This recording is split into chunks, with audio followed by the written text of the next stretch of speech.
Thank you, Mr. Chairman. Today marks the 10th hearing on climate change at the Budget Committee and our 14th missed opportunity to work together on a responsible budget, all for the sake of the American people.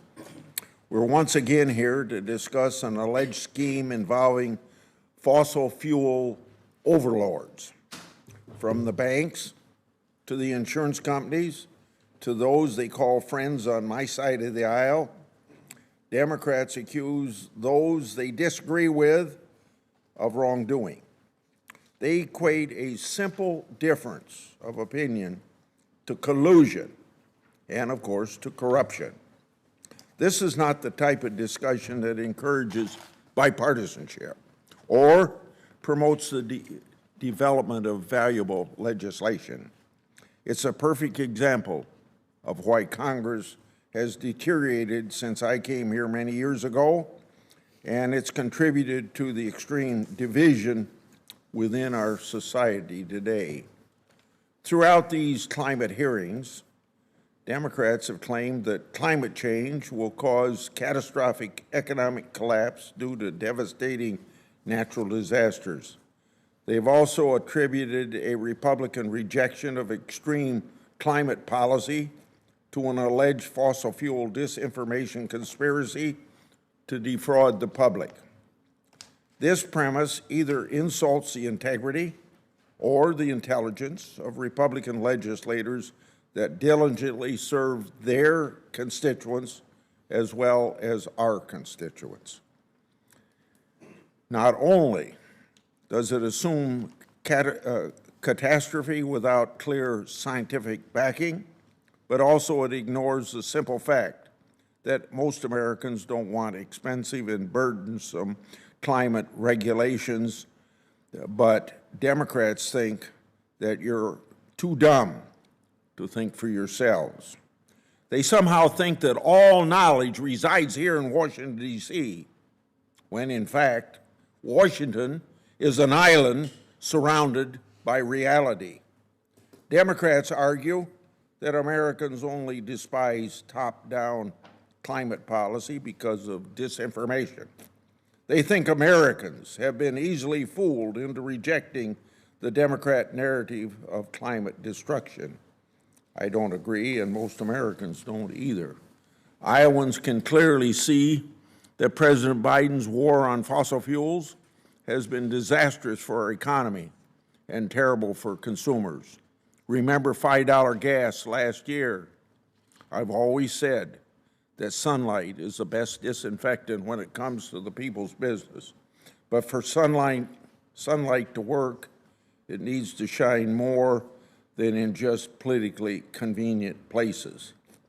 We've heard apocalyptic claims and alarming statistics in these climate hearings, but we've yet to have a real conversation about the source of these assertions because it doesn't help the Democrat agenda.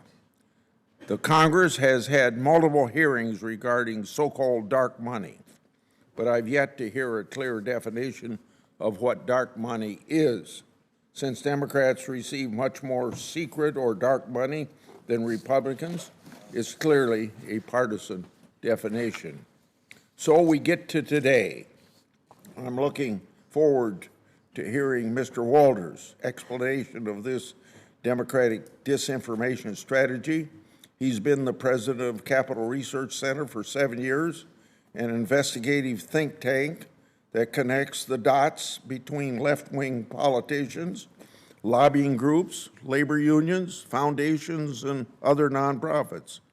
If we're going to discuss climate disinformation, it seems to me that we should take a balanced and analytical approach. This means we must first affirm the validity of information, what the science actually says, before making a claim of disinformation. Objective climate scientists are best suited to do this, which is why I'm excited to welcome Dr. Pelkey, the only climate scientist on the panel. Dr. Pelkey is a professor of environmental studies at the University of Colorado. teaching and writing on the intersection of climate and politics. Prior to his 22 years at Colorado, he was a scientist at the National Center for Atmospheric Research. I'm confident that he will shed much needed science-driven light upon real climate disinformation. I would also like to welcome the Democratic witnesses who come from a diverse array of non-climate science backgrounds to testify on climate disinformation. One is a filmmaker, another a historian, and the latter a Democratic farmer labor politician. I look forward to listening to their testimonies and hope that they'll be even-handed in their assessments and forthright about their professional relationships with dark money groups. We've seen Democratic witnesses who've been receiving funding from secret dark money groups. It would behoove all of us to be honest about the prevalence of so-called dark money on both sides of the aisle. I yield.